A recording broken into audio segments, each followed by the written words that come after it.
One of the Philippines' many ethnic groups is the Ibaloi people in the province of Benguet. The region is defined by its resource-rich landscape, entailing a wide array of plant and animal life, as well as minerals such as gold and limestone. This geography helped shape the unique traditions practiced by the Ibaloi people, as well as developed the Ibaloi's rich material culture. Access to a smorgasbord of resources contributed to the Ibaloi's intricate practice of mummification thousands of years ago. When a loved one perished, the community gathered and prepared the body for a long ritual practice. The body was wrapped in cloth and fires were lit next to it to dehydrate it. Fluids were removed from the body and salt and herbs were used to prevent organ decomposition.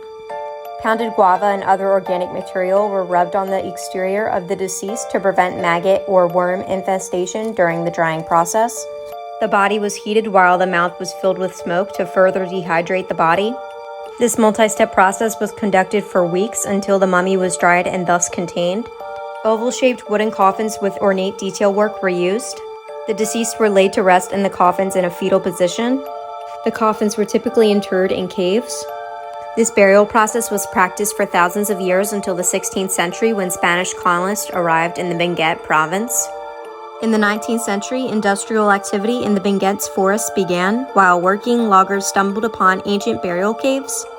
Alongside the Cabian mountainside, hundreds of coffins, mummies, and skulls were discovered. As a result, the place was designated a national cultural treasure. However, this title did not ensure any protection from vandalism and looting. It wasn't until 1998 that the World Monuments Fund secured a grant from American Express for emergency conservation and the creation of a management plan. While investigating the cave, scientists discovered some interesting markings on the mummies. Well-defined tattoos were discovered on these mummies dating back to 2000 BCE. The history of the Ibaloi people has helped shape the Philippines and the way they do things today when it comes to funeral customs.